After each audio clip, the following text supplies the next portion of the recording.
Yeah, they said they'll be on the floor, but can't promise anything. So, Oh, man, Alex Skolish better.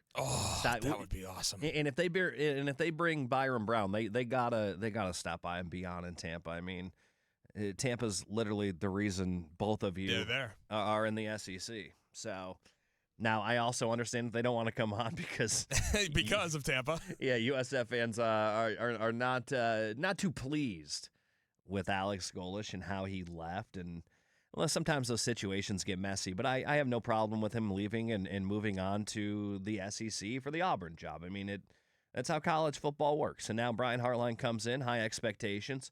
And we'll talk more college football. Actually, today, 1:15, good get. After I was giving him some crap on Friday, Tim comes through with a massive guest, Phil Steele. All right. College Football 26 Preview Magazine. It is out. Phil Steele going to join the show.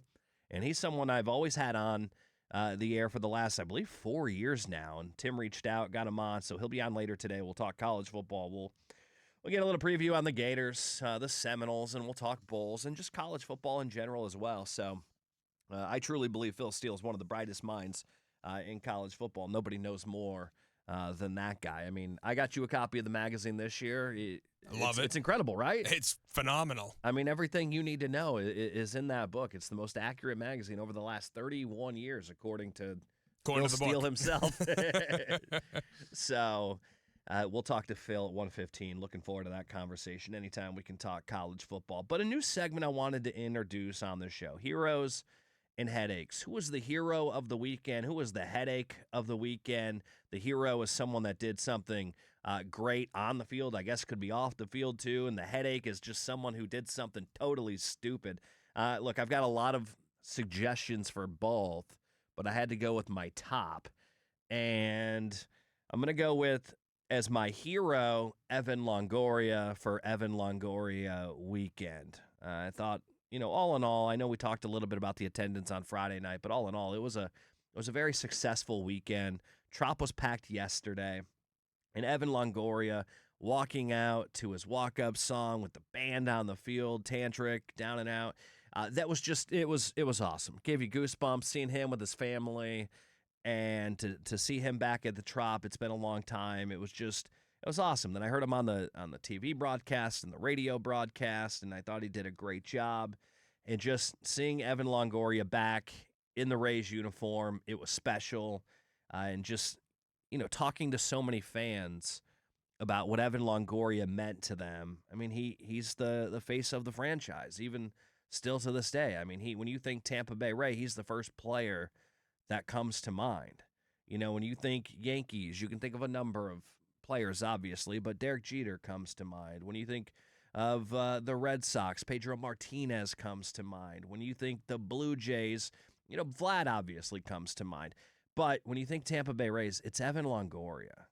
Or when you think Orioles, Cal Ripken, right? He is that to the Tampa Bay Rays, and he deserved to have his number retired. And I'm happy that it's finally retired. So he was my hero of the weekend. Now my headache is going to go to Conor McGregor.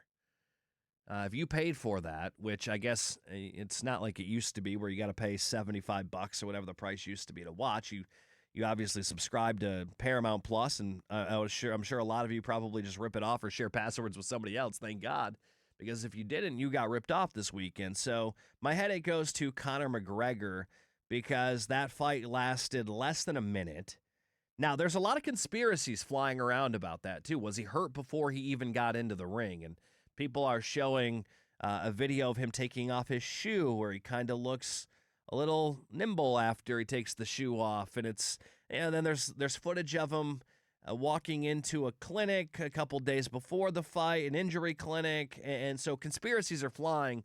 People think he was already hurt before he got into the octagon. Now, I don't necessarily believe that, because if his knee was really, or ACL was like torn before he got into the ring, I don't think he leads with the jump kick that he did. And so he leads the fight, and he jumps up in the air and he tries to kick Holloway, and he comes down. You can tell he just comes down wrong, and he clearly, the knee, I think that's when he hurt it. That's when he finished it. I can see maybe he might have partially injured it beforehand. I'm not saying he did, but maybe he did partially injure it. And then once he landed awkwardly like that, that's when it was, boom, done.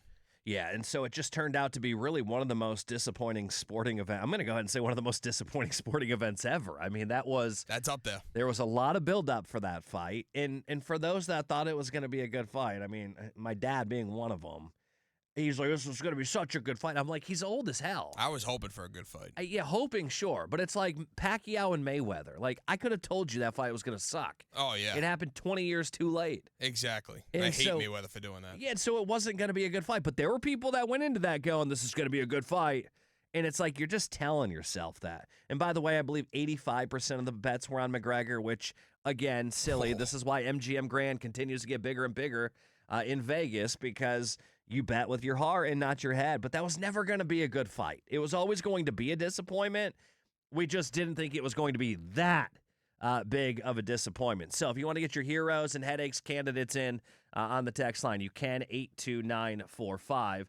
You can also call in 888-388-0957. That is something we'll do on the show every single Monday. And we'll read your text messages and take your calls throughout the show with your heroes and your headaches. So my hero, Longoria. My headache, Conor McGregor.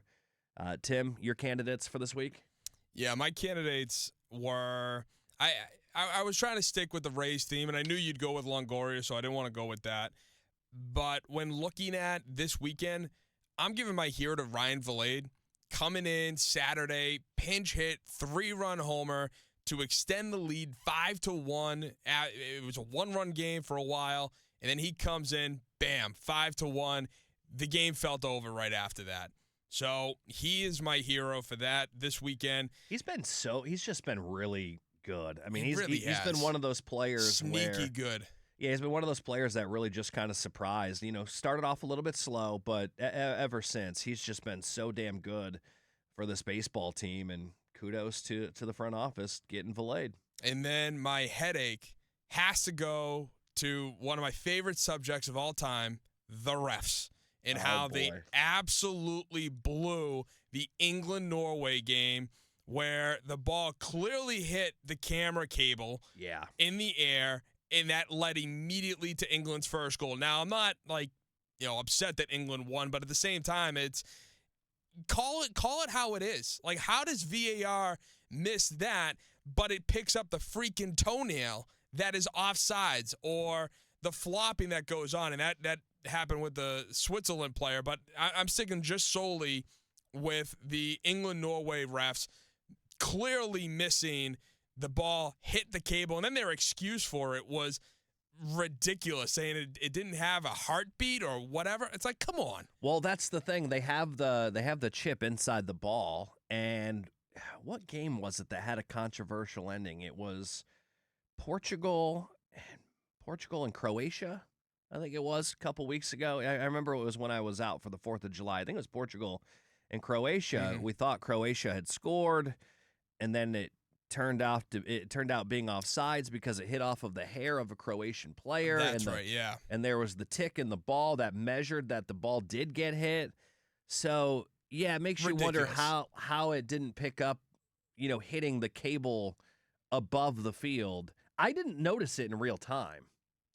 I didn't realize it, and then I must have, after the goal, kind of walked away, and it wasn't until 20 minutes later I saw a replay of it. I'm like, I totally missed that in real time. But, yeah, Norway got screwed, and Erling Haaland, the star of the tournament, that guy's definitely upped his value and worth.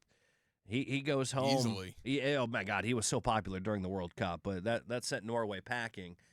A couple people on the text line already for the headache are nominating his teammate, the one that didn't pass him the ball on that 2-on-1 breakaway. Stupid. I don't know what he was thinking on that. So trying to be the hero. Come on. Yeah, instead you turned into the headache. So get in your nominees for that on the text line, 82945. Text us your hero, text us your headache. That's how it works. We'll read them throughout the show. Every single day on this show, no matter what's going on in the world, we get you a minimum of 10 minutes of football, and we'll get you 10 minutes of football coming up next.